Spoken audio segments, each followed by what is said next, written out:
A história de Jesus segundo o Evangelho de João. Parte 3. A luz do mundo. João 7:10 a 12:50. Jerusalém, setembro de 32.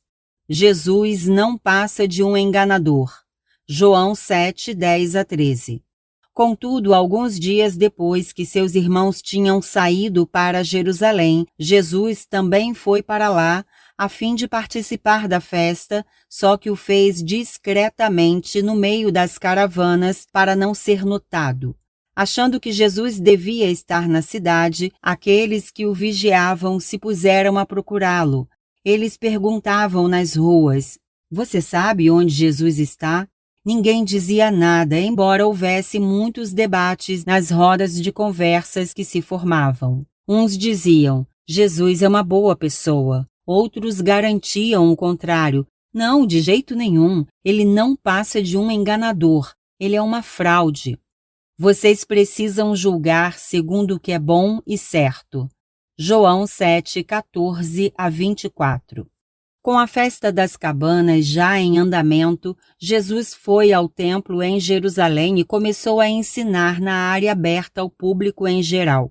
As pessoas ficaram surpresas e comentavam entre si: "Como ele sabe tanto se não estudou para ser rabino?" Jesus respondeu: "O que eu ensino não é meu, mas do meu Pai eterno, que me enviou a vocês.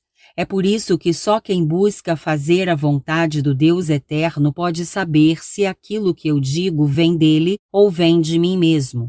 Quem fala por si mesmo busca fama para si, mas quem busca a glória daquele que o enviou fala a verdade, nunca a falsidade.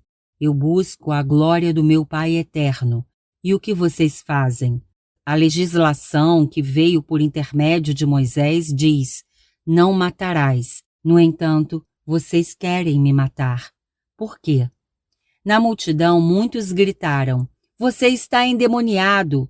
Outros ainda se mostraram irritados: "Quem aqui está querendo matá-lo?" Jesus continuou: "Quando estive aqui antes, eu curei um paraplégico num sábado e vocês passaram a me perseguir. E o que eu fiz não contraria a legislação que Moisés sistematizou. Pensemos na circuncisão, praticada desde os patriarcas. Embora nada se possa fazer no sábado, vocês circuncidam meninos no sábado para cumprirem a mesma legislação. Então eu lhes pergunto, por que ficam tão indignados comigo por ter curado uma pessoa no sábado? Vocês precisam julgar, não segundo o que acham, mas segundo o que é bom e certo. Eu estou aqui porque aquele que me enviou é verdadeiro." João 7, 25 a 31. As autoridades religiosas de Israel continuavam com a disposição de prender e eliminar Jesus. Diante disso, algumas pessoas começaram a comentar: "Não é este o homem que nossas autoridades estão procurando para matar? Olha ele de novo falando abertamente e ninguém faz nada. Ele é um impostor. Nós sabemos onde nasceu e onde vive, mas as profecias nos ensinam que quando Cristo vier, ninguém saberá onde nasceu." Jesus continuava ensinando no templo de Jerusalém, falando para quem quisesse ouvi-lo: "Vocês me conhecem e sabem de onde eu sou. Não estou aqui apenas porque quis. Eu estou aqui porque aquele que me enviou é verdadeiro e vocês não o conhecem. Eu o conheço. Eu fui enviado por ele para fazer o que estou fazendo." Então tentaram prendê-lo, mas ele escapou. Não tinha chegado ainda o tempo de sua prisão. Muitos em Jerusalém acabaram crendo em Jesus. Eles comentavam entre si: "Será que quando Cristo vier fará tudo o que este homem está fazendo? Vocês me procurarão e não me encontrarão." João 7, 32 a 36. Então as autoridades religiosas, lideradas pelos fariseus e pelos sacerdotes do templo de Jerusalém, decidiram agir e enviaram soldados para prender Jesus. Ele, no entanto, deu uma informação que deixou as pessoas confusas: "Ficarei entre vocês por algum tempo ainda. Depois voltarei para ficar ao lado daquele que me enviou." Então vocês me procurarão e não me encontrarão. Vocês nada poderão fazer, porque não poderão ir para onde eu vou. Surgiram muitos comentários sobre essa fala. Para onde ele vai? Será tão longe que não conseguiremos ir até lá? Será que ele acompanhará alguns judeus que vivem espalhados pelo mundo? Será que ele vai ensinar aos que não são judeus? Eles não conseguiam entender o que significava a frase: vocês me procurarão e não me encontrarão. Se alguém está com sede, venha a mim e beba. João 7, 37 a 44. Quando chegou o grande dia da festa das cabanas, que era o último da celebração, Jesus se levantou e disse bem alto: se alguém está com sede, venha a mim e beba. As Escrituras dizem que rios de água viva sairão de dentro de quem crer em mim. Na verdade, Jesus estava falando sobre o que o Espírito Santo faria quando viesse. Até aquele momento, o Espírito Santo ainda não se manifestara publicamente, o que só aconteceria após a ascensão de Jesus. Suas palavras despertaram muita alegria ao ponto de muitos exclamarem: este homem é o profeta que esperamos. Ele é o Cristo. No entanto, outros ainda duvidaram. Não, o Cristo não virá da Galileia e ele é de lá.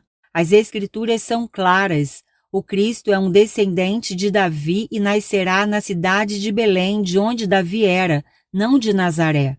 O povo ficou dividido.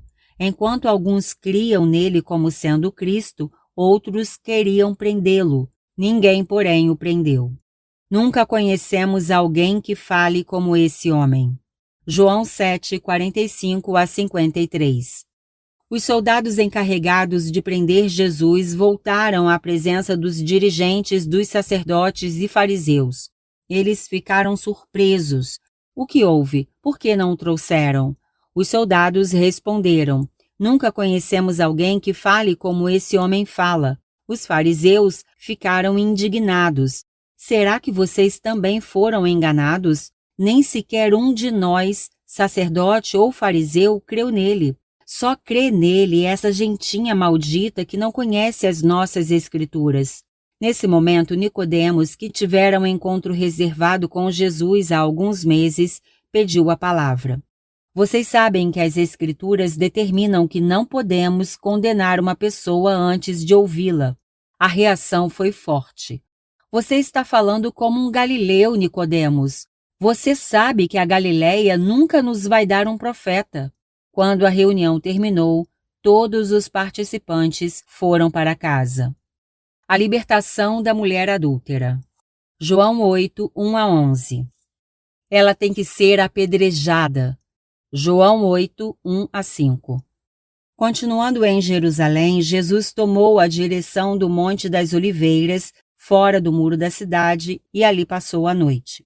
No dia seguinte, voltou para a área central de Jerusalém e passou a ensinar numa das áreas do complexo do templo.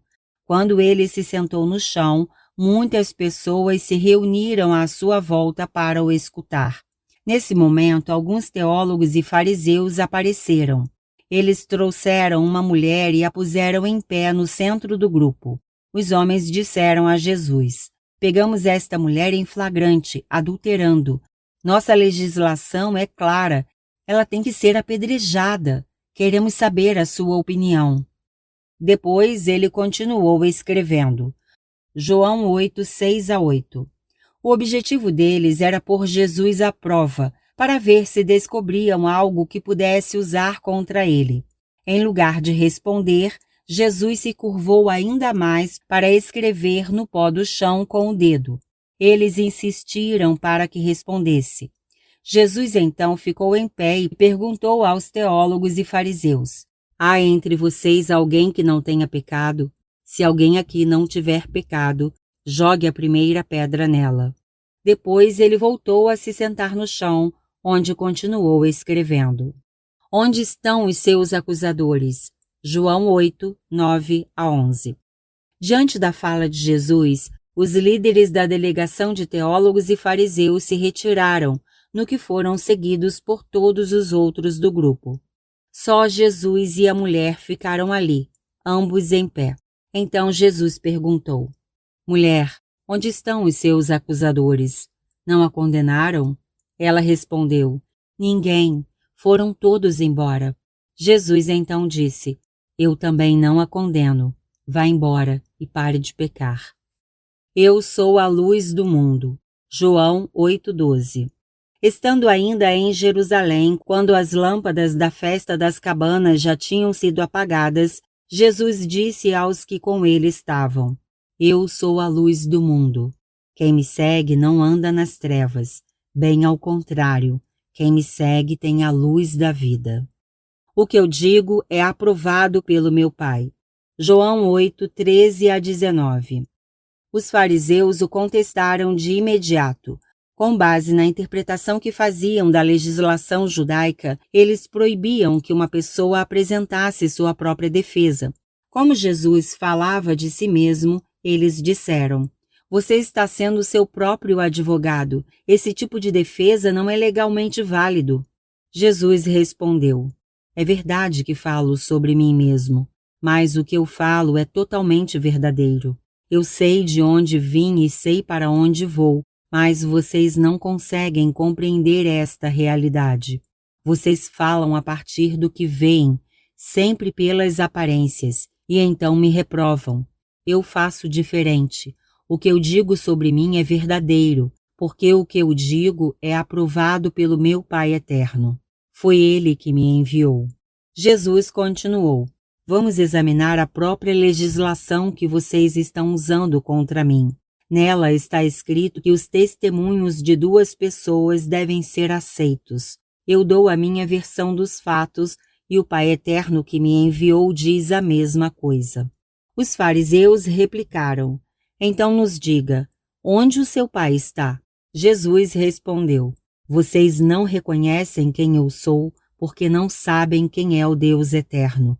Se reconhecessem quem eu sou, vocês realmente saberiam quem Ele é. Jesus só não foi preso nesse dia porque o Deus eterno não permitiu. João 8:20.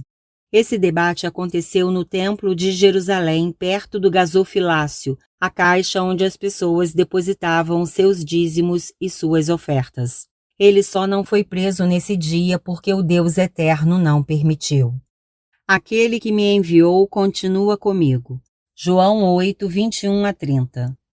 Em outra conversa com os religiosos de Jerusalém no templo, Jesus disse: Saibam que eu estou indo embora. Vocês me procurarão, mas não me encontrarão. Para onde eu vou, vocês não poderão ir, porque não querem se arrepender. Vocês morrerão espiritualmente, porque preferem pecar em lugar de crer em mim. Sem entender essas palavras, eles começaram a comentar entre si. Será que ele está pensando em se suicidar? O que ele está querendo nos falar quando diz que nós o procuraremos, mas não o encontraremos? Jesus respondeu: Sei que é difícil para vocês me entenderem porque vocês pensam de um jeito totalmente humano. Eu vim do céu. Vocês pensam pequeno, mas eu falo de verdades elevadas. É por isso que continuarão pecando. Repito que, se não crerem em mim como Cristo, vocês morrerão espiritualmente. Eles perguntaram: Então nos diga, afinal, quem é você? Jesus repetiu: Eu sou quem estou dizendo que sou e vocês são o que tenho dito que são. O problema é que vocês não acham que eu digo a verdade. Eu só digo a verdade, porque aquele que me enviou só diz a verdade. Saibam todos que eu só digo o que ele me diz para dizer. Como continuavam sem entender, Jesus acrescentou: Quando vocês me levarem para ser morto, saberão que eu sou o Cristo e verão que tudo o que faço e falo vem do Pai eterno, que é o meu mestre. Jesus disse mais: Aquele que me enviou continua comigo. Ele nunca me deixa só e eu só faço o que é agradável para ele. Depois dessas palavras, muitas pessoas creram nele como o Cristo. Conheçam a verdade e a verdade libertará vocês. João 8, 31 a 36. Para os que creram, Jesus disse: Continuem atentos às minhas palavras. Fazendo isso, mostrarão que são realmente meus seguidores.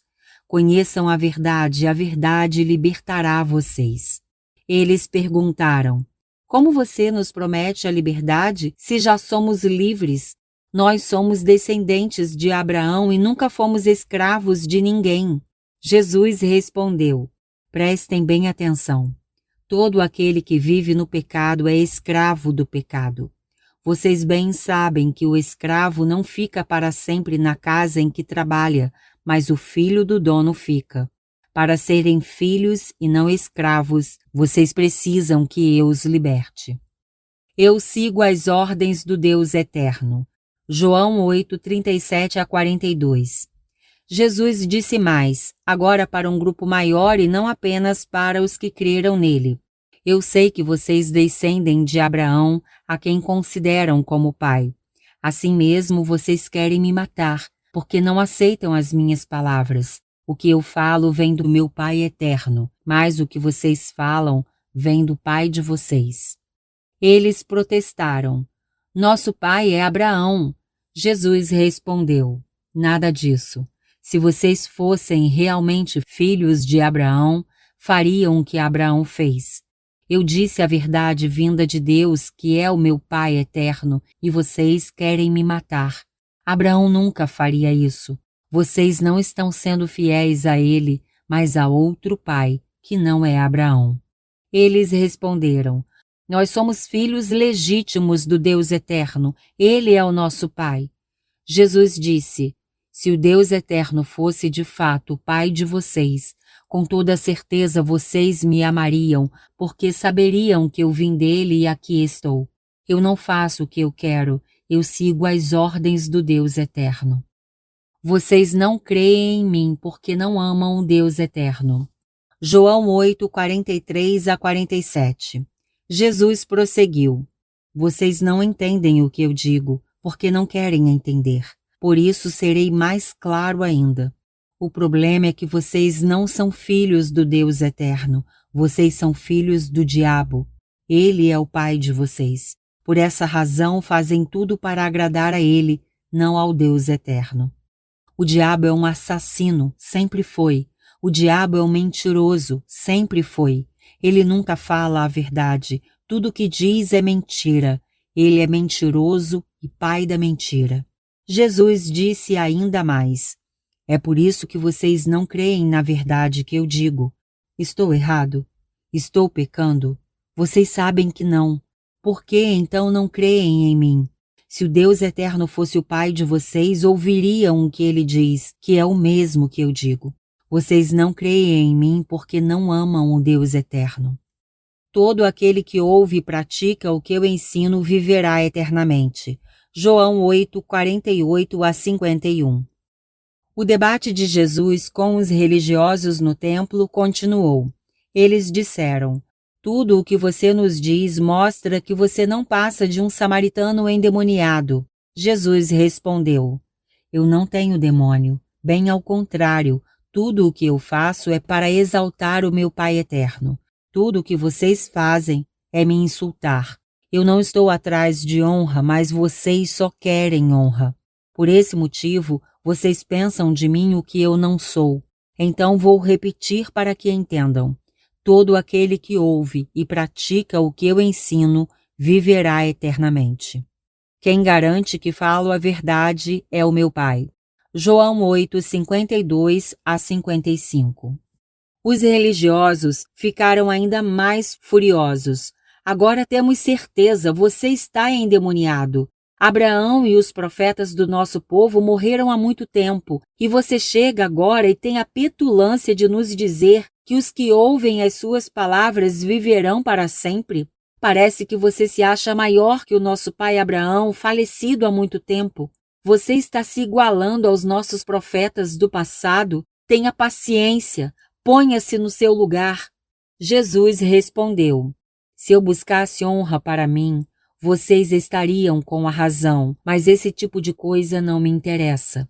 Quem garante que falo a verdade é o meu Pai eterno, o mesmo que vocês dizem ser o Pai de vocês, mas não é. Vocês não o conhecem, eu o conheço. Se eu não o conhecesse, eu seria um mentiroso como vocês. Eu o conheço e sigo as ordens que ele me dá. Quando Abraão nasceu, eu já existia. João 8, 56 a 59. Jesus completou: Abraão, a quem vocês chamam de pai, alegrou-se quando eu nasci e ficou muito feliz. Eles ficaram horrorizados. O quê? Você nem completou 50 anos de idade e conviveu com Abraão? Jesus respondeu: Prestem bem atenção no que vou dizer. Quando Abraão nasceu, eu já existia. Nesse ponto do debate, eles não se contiveram e pegaram pedras para atirar em Jesus, mas ele se escondeu e depois saiu do templo. A cura de um cego de nascença em Jerusalém. João 9, 1 a 41. Todos verão agora o poder do Deus eterno em ação. João 9, 1 a 5. Num dia em que caminhava pelas ruas de Jerusalém, Jesus viu um cego de nascença pedindo esmolas. Como estavam com Jesus, seus companheiros logo perguntaram: Mestre, esclareça-nos uma coisa.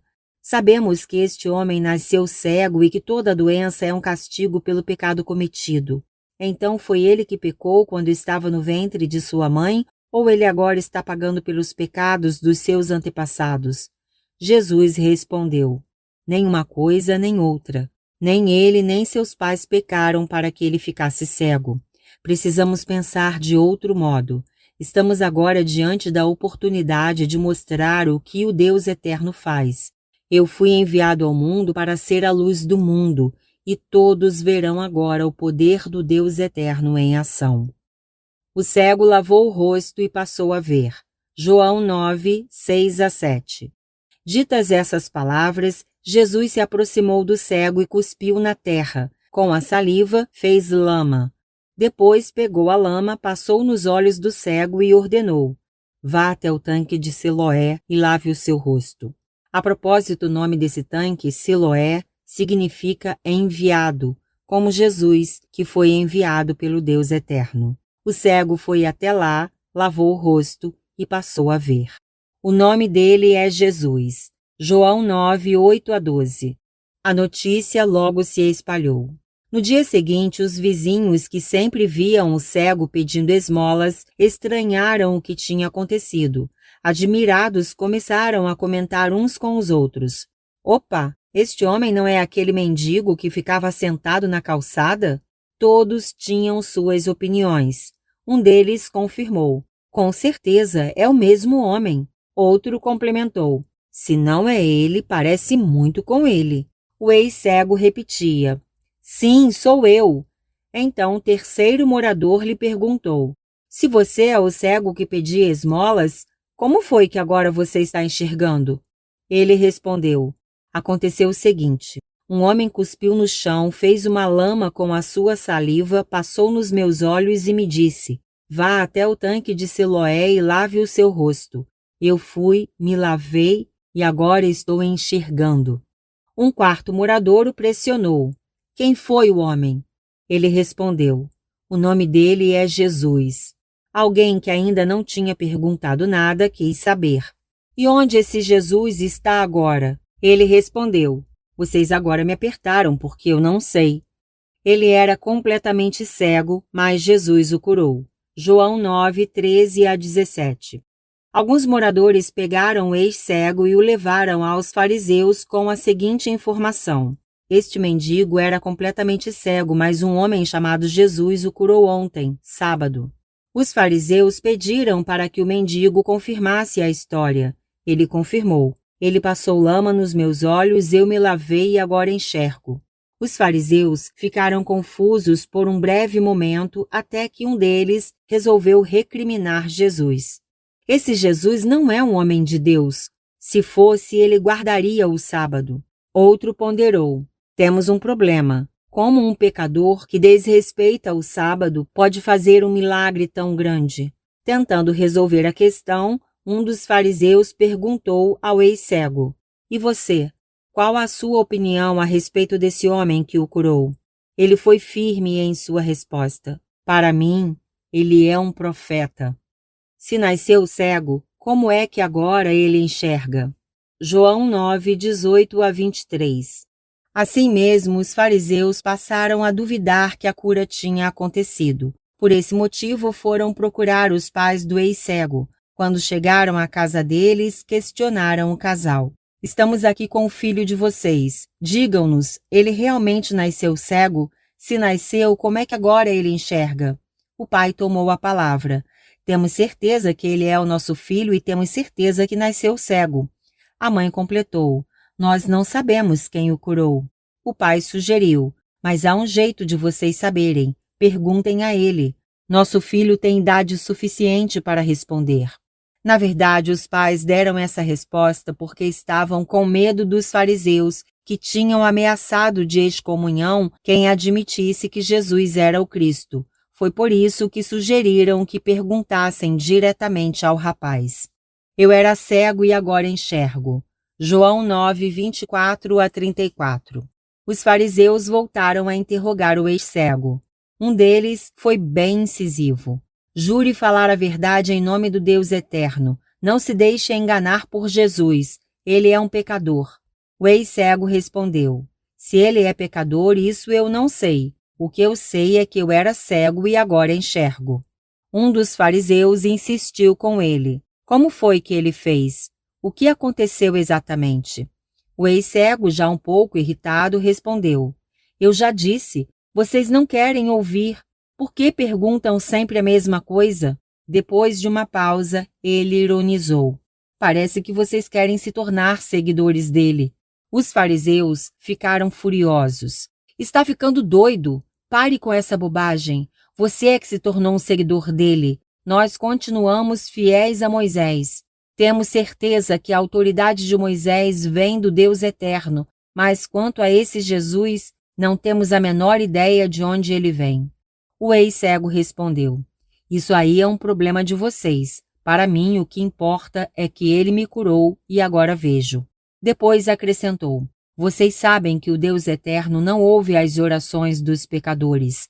Aprendemos há muito tempo que o Deus eterno só atende aos pedidos daqueles que conhecem e praticam a vontade dele. Antes que fosse interrompido, o ex-cego continuou. Não há em nossa história um caso sequer de algum cego de nascença que tenha passado a ver como aconteceu comigo. Se esse Jesus não fosse um homem de Deus, não poderia ter me curado. Para mim, é tudo muito simples. Eles ficaram ainda mais furiosos. Agora você quer nos ensinar? Sem comentários. Está evidente que você nasceu cego por ser um imundo pecador. Fora daqui já! E o expulsaram dali. Eu creio que tu és o Cristo. João 9, 35 a 38. Contaram a Jesus que os fariseus tinham excomungado o ex-cego. Algum tempo depois, o mestre o encontrou na rua e lhe perguntou, você crê na promessa do Deus eterno de enviar o seu filho ao mundo? Pois saiba que essa promessa já se realizou. O ex-cego respondeu, é claro que creio. O Cristo já veio? Mostre-me que eu quero conhecê-lo. Jesus esclareceu, sim, ele veio, sou eu. Sim, sou eu. Imediatamente o ex-cego afirmou, eu creio que tu és o Cristo. Em seguida, inclinou-se diante de Jesus num gesto de gratidão. Eu faço com que os cegos vejam. João 9, 39 a 41. Diante das pessoas que ouviram sua conversa com o ex-cego, Jesus disse, saibam que eu vim a este mundo para mostrar a verdade às pessoas. Eu faço com que os cegos vejam e faço com que os que acham que veem percebam a sua própria cegueira. Os fariseus que estavam por perto ficaram indignados. Um logo demonstrou a sua irritação. O que é isso? Você está dizendo que nós somos cegos? Jesus respondeu, se vocês admitissem que estão espiritualmente cegos, confessariam os seus pecados. Como se recusam a crer em mim como Filho de Deus, vocês continuam escravos do pecado. As ovelhas ouvem a voz do pastor. João 10, 1 a 5.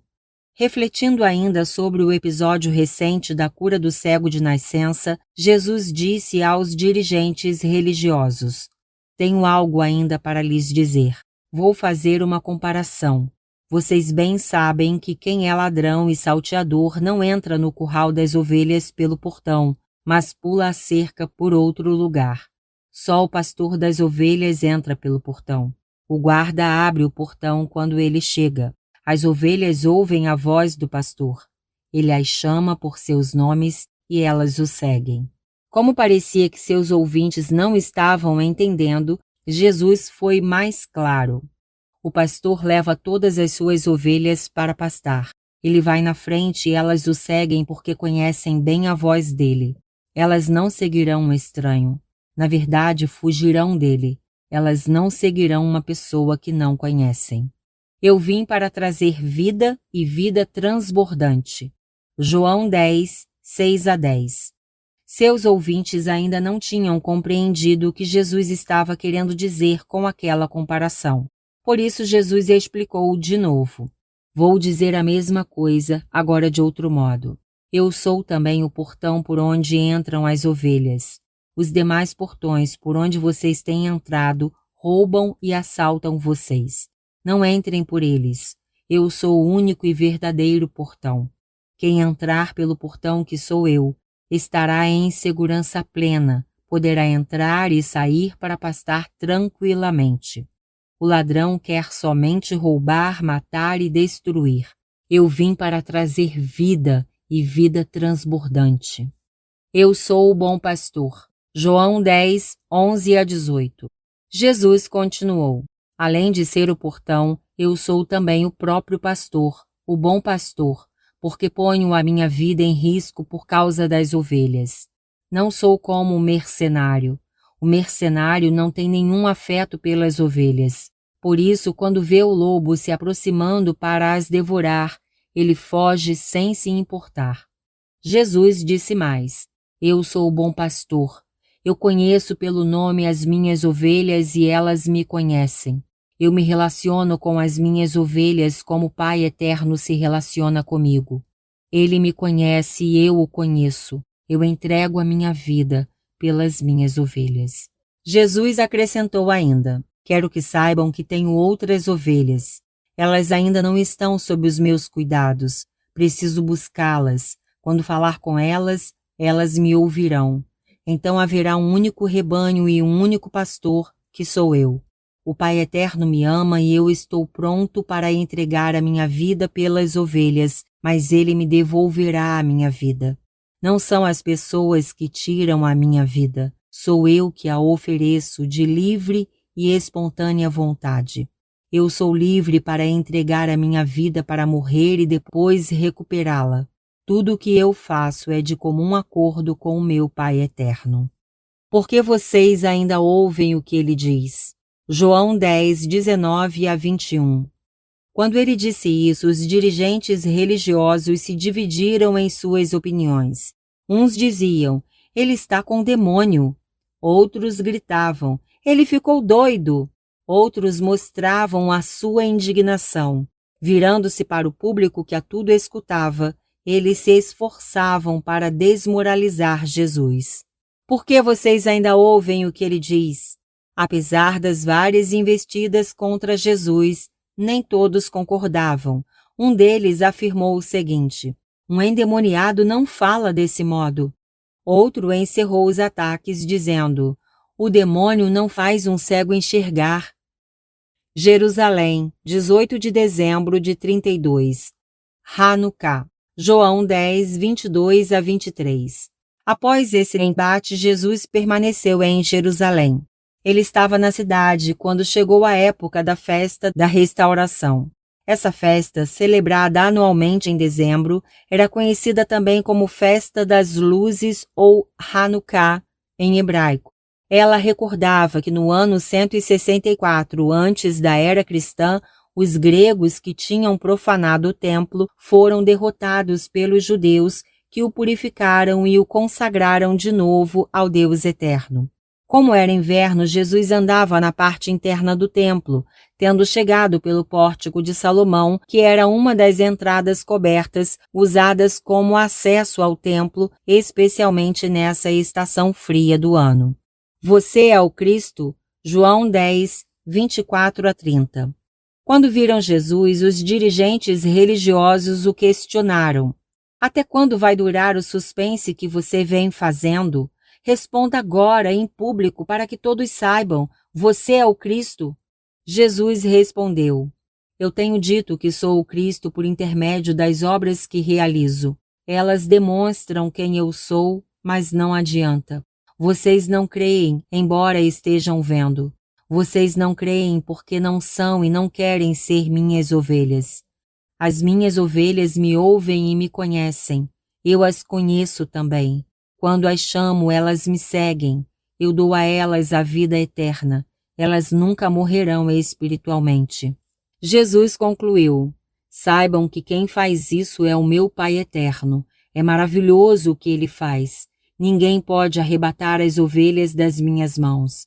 Eu e o Pai eterno somos um. O Pai eterno está em mim e eu nele. João 10, 31 a 38. Enraivecidos, os dirigentes religiosos novamente se armaram de pedras para matar Jesus. Ele perguntou, então vocês querem me apedrejar? A mim que tenho realizado as boas obras do Deus eterno entre vocês?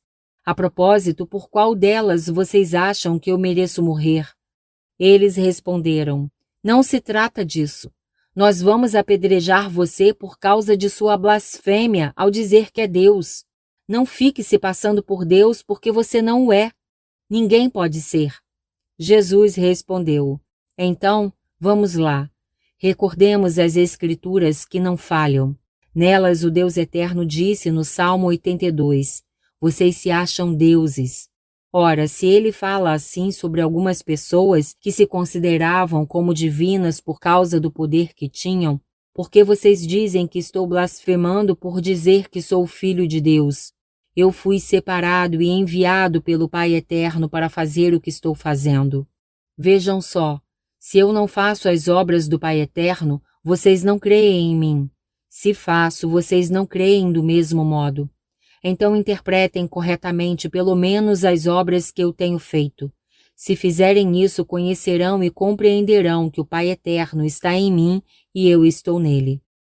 Muitas pessoas confessaram que criam em Jesus. João 10, 39 a 42. Foi a gota d'água. Os dirigentes religiosos fizeram de tudo para pôr as mãos nele, mas Jesus escapou. Ele se retirou dali e atravessou o Rio Jordão, uns 60 quilômetros distante de Jerusalém, e por algum tempo ficou lá, no mesmo lugar onde João Batista batizava quando deu início à sua missão, poucos anos antes. Quando souberam que Jesus estava na região, muitas pessoas foram ao seu encontro dizendo palavras bem claras. Mestre, João Batista não fez estas coisas que estás fazendo, mas tudo o que ele falou a teu respeito é completamente verdadeiro. Naquele lugar, muitas pessoas confessaram que criam em Jesus. Betânia do Oeste, março de 33. A ressurreição de Lázaro. João 11, 1 a 57. Seu amigo está doente. João 11, 1 a 3. Jesus estava na cidade de Betânia do Leste, do outro lado do Rio Jordão, quando soube que um amigo dele estava doente. O nome desse amigo era Eleazar, em hebraico, ou Lázaro, em grego. Lázaro vivia em Betânia do Oeste, uma pequena cidade do outro lado do Monte das Oliveiras. Na mesma casa moravam suas duas irmãs. A mais nova se chamava Maria e a mais velha, Marta. Maria foi a mesma mulher que mais tarde perfumou o corpo de Jesus durante um jantar. Quando Lázaro ficou doente, suas duas irmãs mandaram chamar Jesus. Os dois eram muito amigos. O recado delas foi o seguinte: seu amigo está doente. Jesus amava aquela família. João 11, 4 a 5. Ao receber o recado, Jesus comentou de um modo que ninguém entendeu. Essa doença não terminará com a morte de Lázaro. Antes será uma oportunidade para as pessoas verem o poder do Deus Eterno em ação. Na verdade, por intermédio da morte dele, vocês verão quem eu realmente sou. Jesus amava aquela família. Meu amigo Lázaro está dormindo. João 11, 6-11. No dia seguinte à notícia da morte do seu amigo, Jesus disse aos seus companheiros: Está na hora de atravessarmos o Jordão e irmos para Betânia do Oeste. Seus companheiros foram contra essa decisão. Mestre, sabes que as autoridades religiosas querem te apedrejar. Ainda assim, queres ir para lá? Jesus respondeu sem que o entendessem. Vocês sabem que o dia tem 12 horas, a noite tem outras 12 horas. Quem anda de dia não cai, porque enxerga tudo ao seu redor. Quem anda de noite nada enxerga e cai. Nós somos do dia, não temos com o que nos preocupar quando fazemos a vontade do Deus eterno. Depois explicou: Meu amigo Lázaro está dormindo e preciso ir para a Judéia, até a casa dele, em Betânia do Oeste, acordá-lo. Eu não estava lá e nada pude fazer. João 11, 12-16. Seus companheiros comentaram: Bem, se ele está dormindo, daqui a pouco vai acordar. Eles não entenderam que Jesus estava dizendo que Lázaro tinha morrido. Logo, foi claro com eles. Lázaro faleceu. Depois prosseguiu: Eu não estava lá e nada pude fazer. Mas há um lado bom em tudo isso. Vocês terão mais uma nova oportunidade de saber quem sou eu. Em seguida decidiu: Está na hora. Vamos. Nesse momento, Tomé, chamado de Tomé, o gêmeo, para o distinguir de Tomé, o mais velho, gritou para os seus colegas: Sim, vamos! Nosso mestre vai morrer e temos que morrer juntos. Jesus chegou no 4º dia depois do sepultamento. João 11, 17-27. Jesus chegou a Betânia do Oeste no 4º dia depois do sepultamento de Lázaro. Os judeus criam que a partir do 4º dia da morte de uma pessoa, a alma deixava o corpo, que não poderia mais ser revivido. Como Betânia do Oeste ficava a uns 3 quilômetros de Jerusalém, muitas pessoas da capital estavam na casa de Lázaro para consolar a família, inclusive alguns dirigentes religiosos de Israel. O período de condolências durava 7 dias. Quando ficou sabendo que Jesus estava chegando, Marta foi ao seu encontro para o recepcionar. Ela foi sozinha, sua irmã Maria continuou em casa. Marta disse a Jesus: Foi uma pena que não estivesses aqui, porque se estivesses, meu irmão não teria morrido. Ela continuou: Sei que se orares, o Deus eterno pode ressuscitar meu irmão, mas não sei o que farás. Jesus a tranquilizou: O seu irmão ressuscitará. Ela respondeu: Eu sei que ele ressuscitará no dia do julgamento final. Jesus afirmou então: Creia que eu sou a ressurreição e a vida. Quem crê em mim e morrer voltará a viver. Na verdade, todo aquele que vive e crê em mim não ficará morto para sempre. Você crê nisto, Marta? Marta afirmou: Mestre, eu creio que és o Cristo, o Filho que o Deus Eterno prometeu que enviaria ao mundo. Maria, o Mestre chegou e quer falar com você. João 11, 28-32. Tendo feito essa declaração, Marta voltou para casa. Ela chamou Maria em particular e disse: Maria, o Mestre chegou e quer falar com você. Maria se levantou depressa e foi ao encontro de Jesus, que permaneceu discretamente na entrada da cidade. Algumas mulheres pensaram que Maria estava indo chorar no cemitério e a acompanharam. Só que ela foi se encontrar com Jesus. Quando o encontrou, ela se ajoelhou aos seus pés e lhe disse: Se estivesses aqui, meu irmão não teria morrido. Jesus chorou. João 11, 33-37. Quando notou que Maria chorava e que muitas pessoas também choravam, Jesus se entristeceu profundamente. Todos notaram. Em seguida perguntou: Em que túmulo vocês o sepultaram? Eles responderam: Acompanha-nos, que vamos te mostrar. Jesus chorou. Vendo isso, muitos comentaram: Jesus realmente gostava de Lázaro. Outros se queixaram: se ele estivesse aqui, faria um milagre, como fez com o cego de nascença em Jerusalém, e Lázaro ainda estaria vivo. Tirem a pedra.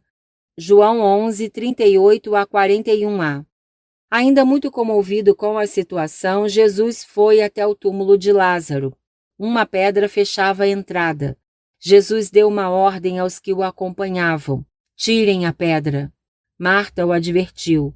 Mestre, o corpo cheira mal. Lázaro morreu há 4 dias. Jesus respondeu. Marta, Marta, eu não lhe disse que se cresce você veria o poder do Deus eterno? Eles retiraram a pedra.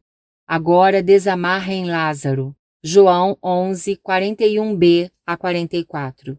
Jesus, levantando os olhos para o alto, orou. Pai eterno, eu te agradeço por já me teres ouvido. Eu sei que sempre me ouves, mas eu estou dizendo estas palavras para que todos aqui creiam que tu me enviaste ao mundo.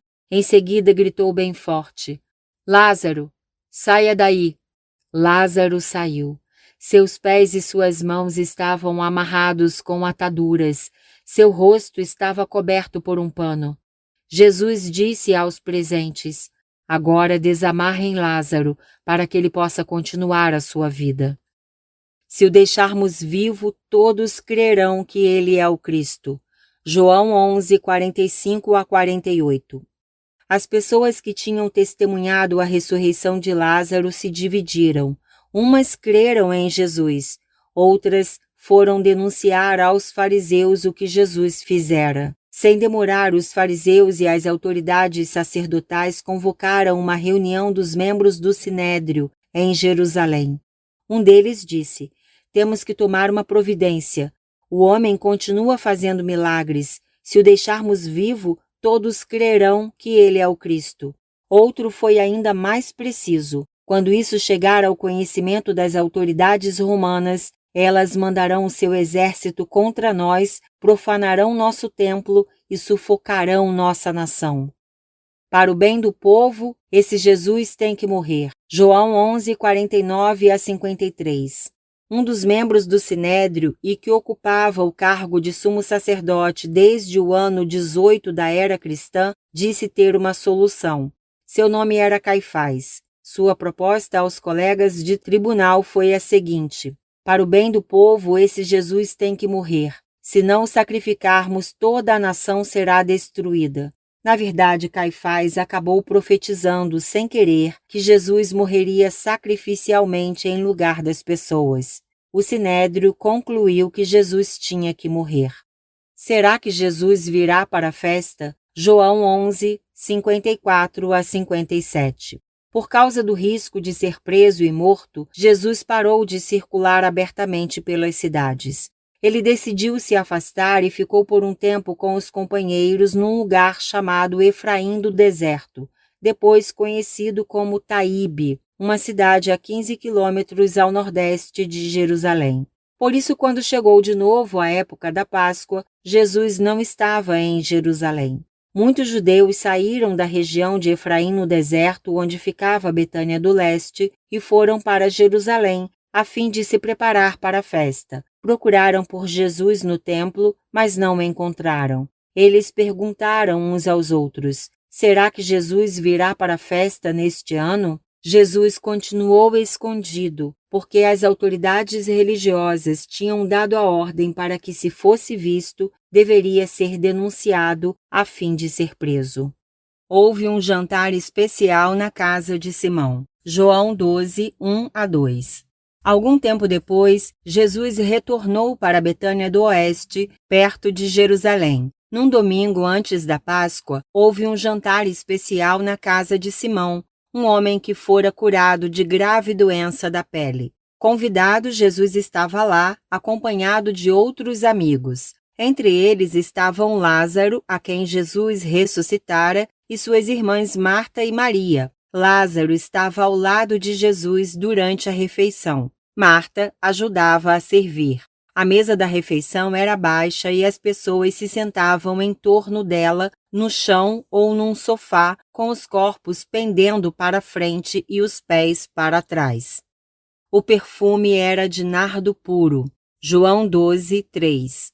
Durante o jantar, Maria, que era a irmã de Lázaro e Marta, pegou um frasco de perfume e ungiu os pés de Jesus. O perfume era feito de nardo puro importado e por isso muito caro. O frasco continha 320 ml de nardo, uma planta de cor âmbar. Toda a casa ficou perfumada. Depois de ungir os pés de Jesus, Maria os enxugou com os próprios cabelos. Deixem Maria em paz. João 12, 4-8. Entre os presentes estava também Judas Iscariotes, o tesoureiro da equipe de Jesus, o mesmo que logo depois o traiu.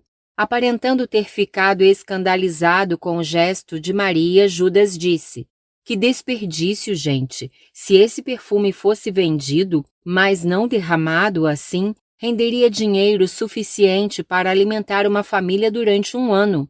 Todo esse valor poderia também ser transformado em alimento para centenas de pobres dessa cidade." Na verdade, a motivação de Judas Iscariotes não era amor aos pobres, mas seu próprio bem-estar, já que ele era ladrão e furtava parte do dinheiro doado a Jesus para as despesas da equipe. Jesus foi bem claro: deixem Maria em paz. Quanto ao perfume, guardem o que sobrou para o meu sepultamento. Ele ainda acrescentou: não se esqueçam de cuidar dos pobres, espalhados pelas cidades, mas saibam que eu logo deixarei vocês. Decidiram matar Jesus e Lázaro. João 12, 9-11. Como a notícia de que Jesus estava de novo em Betânia do Oeste se espalhou, muitos seguiram para lá, a maioria para ver Lázaro e festejar sua ressurreição. Os dirigentes dos sacerdotes, no entanto, tinham outra motivação. Para sufocar a fé em Jesus, eles decidiram matar não somente Jesus, mas também Lázaro. No dia seguinte, Jesus se dirigiu para Jerusalém. Jerusalém, domingo 29 de março de 33. Jerusalém estava apinhada de gente. João 12, 12-13. Enquanto isso, Jerusalém estava apinhada de gente que viera para celebrar a Páscoa. Quando esses peregrinos souberam que Jesus se aproximava de Jerusalém, muitas pessoas pegaram ramos de palmeiras e foram ao seu encontro. Durante a procissão que se formou, cantavam alegremente partes do Salmo 118 enquanto agitavam os ramos. Vem nos salvar, tu és bem-vindo em nome do Deus eterno, tu és o nosso Rei. Jerusalém, segunda-feira, 30 de março de 33. Os companheiros de Jesus não compreenderam o que estava acontecendo. João 12, 14-16. Jesus tinha conseguido um jumentinho. Ele o montou para entrar na cidade. A propósito, a esse respeito, estão escritas as seguintes palavras em Zacarias 9:9. Jerusalém, não tenha medo, acalme-se porque o rei está chegando.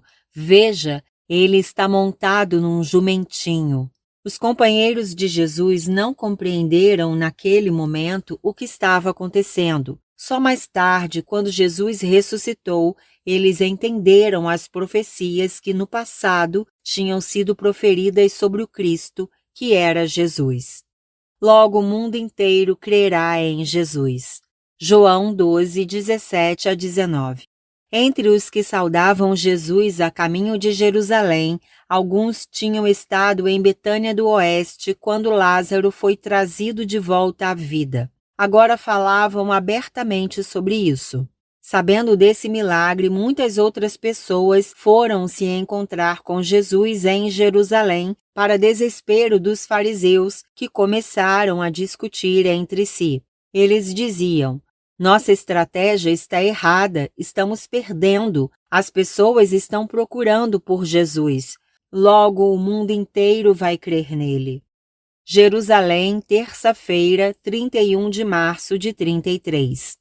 Onde Jesus está? João 12, 20-22. De fato, entre os que se interessaram por Jesus, alguns eram de cultura grega. Eles amavam o Deus eterno e estavam em Jerusalém para a celebração da Páscoa.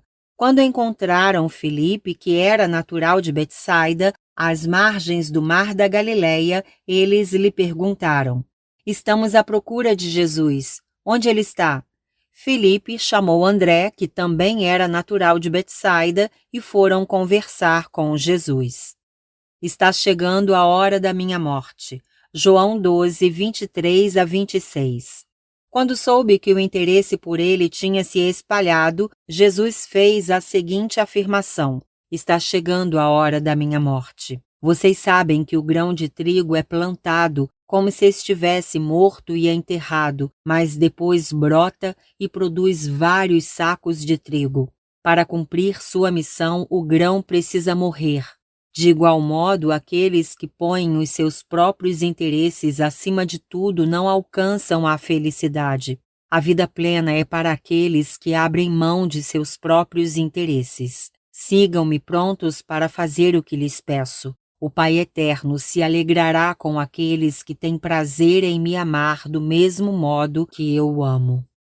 Ouviu-se uma voz no céu. João 12, 27 a 28. Depois dessas palavras, Jesus disse ainda: Quero que saibam que estou muito angustiado. Diante do que me espera, não posso esperar que o Pai Eterno me livre. Foi para isso que vim. Minha oração é outra. Pai, estou pronto para honrar o teu nome. Nesse momento ouviu-se uma voz do céu que dizia: Filho, eu já o honrei e ainda o honrarei mais. O Deus Eterno julgará o mundo. João 12, 29 a 33. Tendo ouvido essa voz, as pessoas ficaram confusas, dizendo coisas contraditórias como: Foi um trovão, foi um anjo. Jesus então explicou: Na verdade, o Deus Eterno falou, mas não foi por minha causa, foi para vocês, para que entendam o que acontecerá. Ele está dizendo que julgará o mundo, tirará de Satanás o poder e o expulsará. Vocês entenderão tudo quando eu for levantado diante de muitas pessoas. Jesus estava, na verdade, falando do modo como seria morto, pois seria pregado no alto de um monte, numa cruz.